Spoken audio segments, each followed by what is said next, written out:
I've never shared this story in full before. This is the story about the internal battle and struggle that I experienced in my early days of filming videos for YouTube. People always see the polished, finished videos uploaded to the channel and they think, whoa, you're so natural at this. This comes easy to you. But what they didn't see in those early days was the frustration in myself, the constant doubting in my head of whether I was saying things correctly. So if you've ever felt like you're wrestling with yourself every time you hit record to film a video, this message is for you. When I first started creating videos for YouTube, I really, really wanted to be that person that could just like get on camera and start speaking fluently and it would all sound perfect. Hey guys, it's Auret and Jewel here. Jewel, come say hi. Hey guys. And we're da-da-da-da-da-da-da-da. But the reality was, in those early days, it was a total mess. I would trip up on my words all the time. I would say something and then doubt whether that sounded good. And I'm like, I can do this better. And I would backtrack and then say that thing again. I had the information all in my head, but verbalizing it when I was in front of a camera like this, filming, was a completely different story. It all really felt so disjointed. And I would get so frustrated during filming that it would come to this point where I really started to dread filming videos. Okay, and the final... almost done.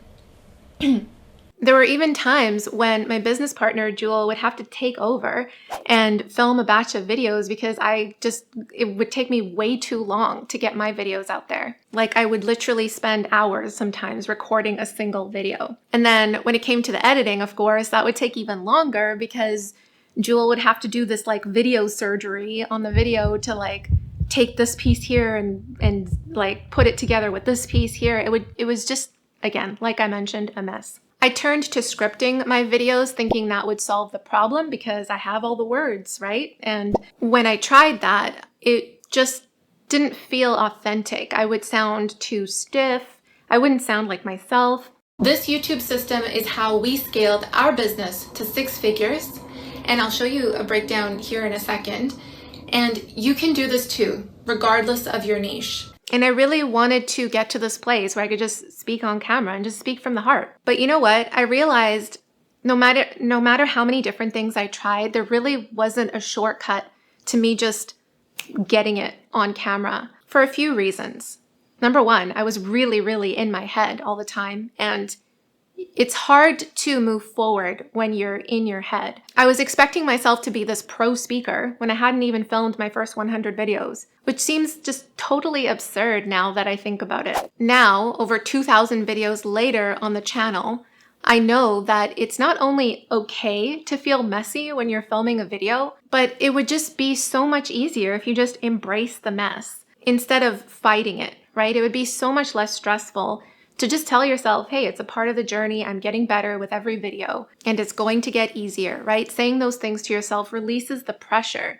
But instead, I was doing this negative self-talk in my head of like, why can't I get this right? Oh, this is so annoying. Like I would beat myself up over it. And I'm just so grateful that I was able to push past all of that because now I am at a point where I can just talk to the camera without a script and just talk from the heart. And if you are listening to this video and you can self-identify and relate to what I'm talking about, I really want you to imagine whoever is the most supportive person in your life right now, imagine that you're talking to them in the camera.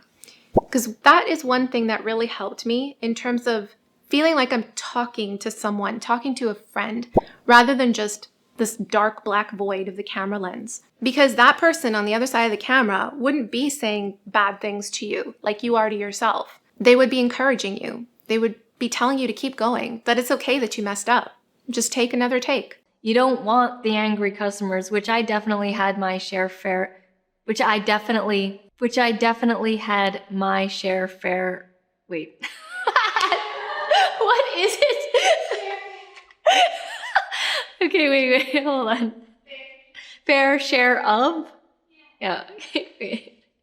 I'm going to start that one again. And if you really can't think of someone who is the most supportive person in your life, I really want you to be that supportive person for yourself. And I know it's hard because we have different standards for ourselves, right? But you got to approach this with a lighter heart. And you want to know the kicker as well about all those videos that I filmed that I thought totally sucked? Our audience loved them. I got comments on those videos saying, thank you so much for creating this. I've been looking for hours for something like this. Sometimes people would even say, like, this is the best video on this topic on YouTube. And it would just blow my mind because in my head, I was just so caught up about how bad the video was. And it was honestly those comments that kept me going. And you know what that taught me? That basically taught me that I can't trust that voice in my head that's telling me it's not good enough. Because it's not accurate. The proof is right there in the comments. And also your definition of perfect it can be completely different from someone else's definition.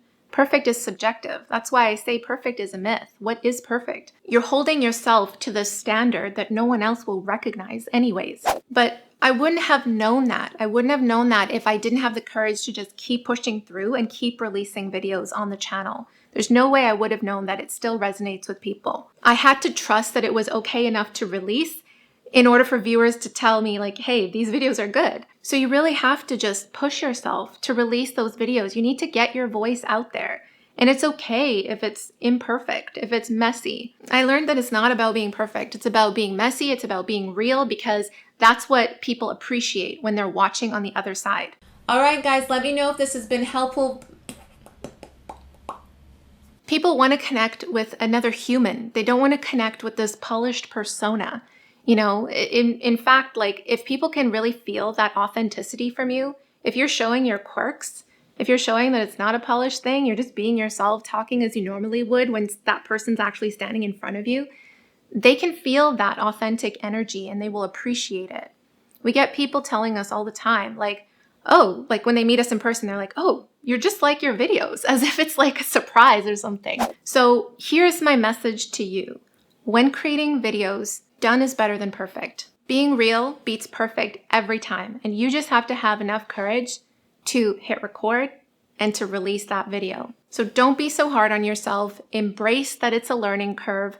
Embrace that it's going to be messy because you're just going to get better and better with every single video that you release, just like I did. What matters most is that you get your message and your voice out there so it can start impacting and helping more people. If you found this video helpful, hit the like button so that it lets YouTube know this is good content. And if you feel inspired to share this with someone who needs to hear this message, please do. Thank you so much for watching, and I will see you in the next video. Bye. Thank you so much for watching, and I will see you on the other... Yeah! Cut. No!